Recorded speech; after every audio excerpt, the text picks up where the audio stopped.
அனைவருக்கும் வணக்கம். டிஎம்எஸ் பக்தர்கள் பேரவை களஞ்சியம் தொகுப்பிற்காக நடிகர் திலகம் சிவாஜி கணேசன் அவர்கள் நடித்த பராசக்தி முதல் படையப்பா வரை உள்ள படங்களிலே நமது இசை சக்கரவர்த்தி எப்படியெல்லாம் பாடல்களை நடிகர் திலகத்துக்காக பாடி வழங்கியிருக்கிறார் என்பதை நாம் பார்த்து கொண்டு வருகிறோம். அந்த வரிசையிலே இன்றைய தினம் நாம் பார்க்க இருக்கும் திரைப்படம் வா கண்ணா வா. இந்த திரைப்படம் சிவாஜி புரொடக்ஷன் தயாரிப்பிலே தாசரி யோகானந்த் அவர்கள் இயக்கத்திலே வெளிவந்தது. ஒரு கதையமைப்பு உள்ள படம். இதிலே நடிகர் திலகம் ஒரு வடிவுக்கரசி மருமகள். அவருக்கு இந்த வளைகாப்பிற்காக ஒரு பாடல் வரும். அது ரொம்ப பிரமாதமாக இருக்கும். கண்ணீரண்டில் மை எழுதி கண்ணத்திலே பொட்டு வச்சு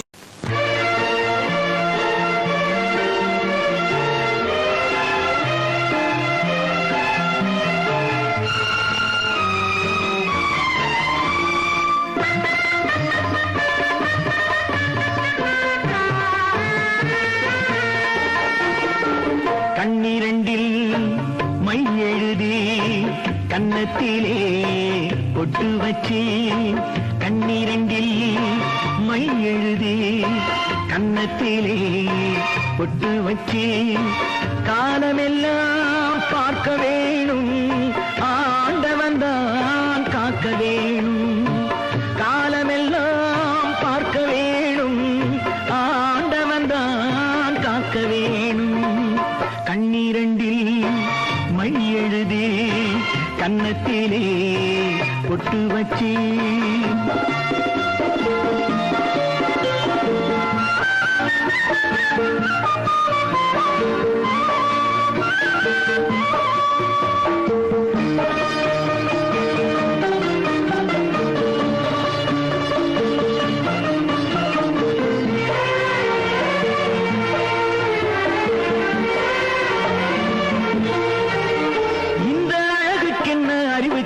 சொல்லம்மா புது நிலவை போலே மலரை போலே கண்ணம்மா.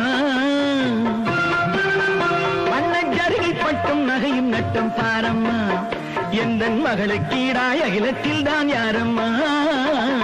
கீதை உரைக்க நாதன் அருளால் கீதை உரைக்க நாதன் அருளால் கோதை வழி கோலம் வாழ்க. கண்ணீரண்டில் மை எழுதி கண்ணத்திலே பொட்டு வச்சு. அடுத்த நடிகர் திலகத்தினுடைய 225வது திரைப்படம் 1982 வெளிவந்த கே பாலாஜியின் சுஜாதா சினி ஆர்ட்ஸ் இயக்கம் ஆர் கிருஷ்ணமூர்த்தி. திரைப்படம் தீர்ப்பு. இது ஒரு வெள்ளி விழா திரைப்படம். 150 நாட்களுக்கு மேலாக ஓடி சாதனை படைத்தது. சுஜாதா, சரத்பாபு, விஜயகுமார் உள்ளிட்ட பல நட்சத்திர பட்டாளங்கள் நடித்துள்ள படம். சட்டத்துக்கும் நீதிக்கும் காவல்துறைக்கும் உள்ள போராட்டத்தை விளக்கும் இந்த திரைப்படம் மிக பிரமாதமாக ஓடிய திரைப்படம். இதில் நடிகர் திலகத்திற்கு குரல் கொடுக்கும் வாய்ப்பு டிஎம்எஸ்க்கு ஒரே ஒரு குறிப்பிட்ட ஒரு பாடலில் தான் வருகிறது. இந்த திரைப்படம் நடிகர் திலகத்தினுடைய மைல்கல்லாக 225வது படம் என்பதால் இந்த படத்திலே ஒரு பாடல் நாம் தேர்ந்தெடுக்க வேண்டும் என்ற அடிப்படையிலே அம்மா ஓர் அம்பிகை போல் அப்பா ஓர் ஆண்டவன் போல் மீனாட்சி சோமனை போல் வைதேகி ராமனை போல் நீங்கள் பல்லாண்டு வாழுங்களேன்னு ஒரு கோஷ்டி பாட்டு வரும். அதில் ஐயா ஒரு பஞ்ச் அப்படி கொடுப்பார். எல்லா பாடகர்களும் அவுட்டு. அந்த அளவுக்கு அந்த ஐயாவுடைய குரல் இருக்கும் பாருங்க.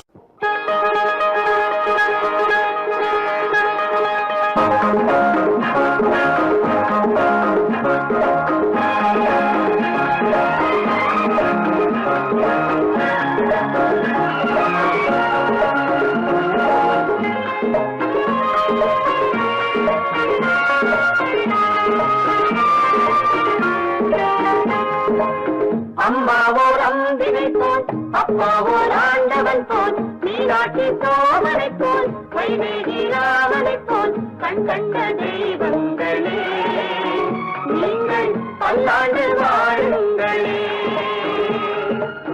அம்மாவோர் அம்பிகை போல் அப்பாவோர் ஆண்டவன் போல் மீனாட்சி சோமனை போல் வைதேகி ராமனை போல் கண் கண்ட தெய்வங்களே நீங்கள் பல்லாண்டு வாழுங்களே.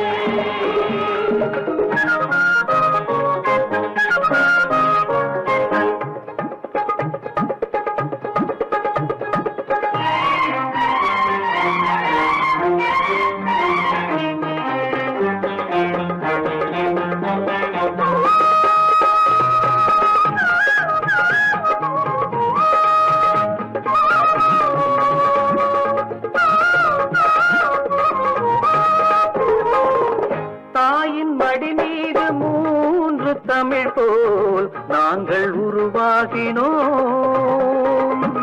பாசம் குறையாத பாசமலர் போல் வாழ்ந்து உறவாடுவோம். தர்மங்கள் கொண்டாடும் தேவாலயம் தந்தை மனமல்லவோ. காலங்கள் சென்றாலும் நம்மோடுதான் காவல் வருமல்லவோ. அம்மாவோர் அம்பிகை போல் அப்பாவோர் ஆண்டவன் போல் மீனாட்சி சோமனை போல் வைதேகி ராமனை போல் கண் கண்ட தெய்வங்களே நீங்கள் பல்லாண்டு வாழுங்களே.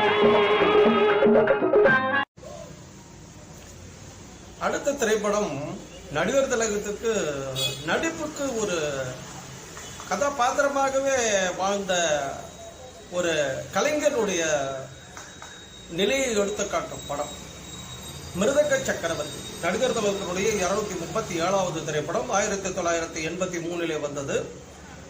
பைரவி பிலிம்ஸ் கலைஞானம் வழங்கும், இயக்கம் கே. சங்கர். இந்த படத்திலே பாடல்கள் வாலி, இசையமைப்பு எம்.எஸ். விஸ்வநாதன். நடிகர் திலகம், பிரபு, கே.ஆர். விஜயா, நம்பியார் உள்ளிட்ட நட்சத்திர பட்டாளர்கள் வழக்கம் போல் நடித்த திரைப்படம். ஒரு மிருதங்க சக்கரவர்த்தி எப்படியெல்லாம் அவருடைய வாழ்க்கையிலே நடந்த சம்பவத்தை அடிப்படையாக கொண்டு இந்த படம் தயாரிக்கப்பட்டிருந்தது. அந்த இசைக்கு எவ்வளவு தூரம் முக்கியத்துவம் கொடுக்கணும் அப்படி என்பதை நடிகர் திலகம் மிக அழகாக அதில் பிரதிபலித்திருப்பார். அதுல ஒரு பாடல்னு சொன்னாலும் ஐயா உச்சதாயில பாடி இருப்பார். அது ரொம்ப பிரமாதமா இருக்கும் அந்த பாடல். அது பார்த்து கொண்டே இருக்கலாம். என்ன பாடல் தெரியுமா? இப்போது நான் பார்த்தேன். நாதமயமான இறைவா இறைவா சிவனே, இந்த விவரில் இருந்தென்ன பயனே. வேதமயமான சிவனே, இந்த விரல்கள் இருந்தென்ன பயனே. நாதமயமான இறைவா. பிழிஞ்சிருப்பார் அப்படியே. பார்ப்போமா?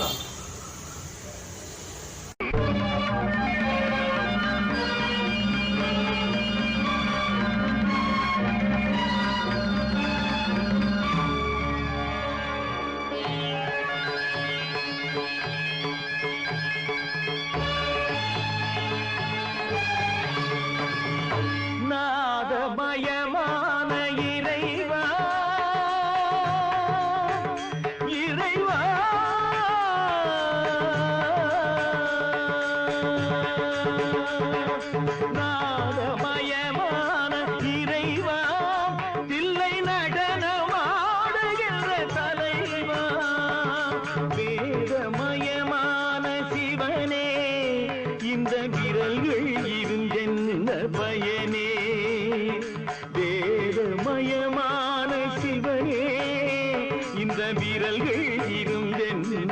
நாராயணே நாதமயமான இறைவா இறைவா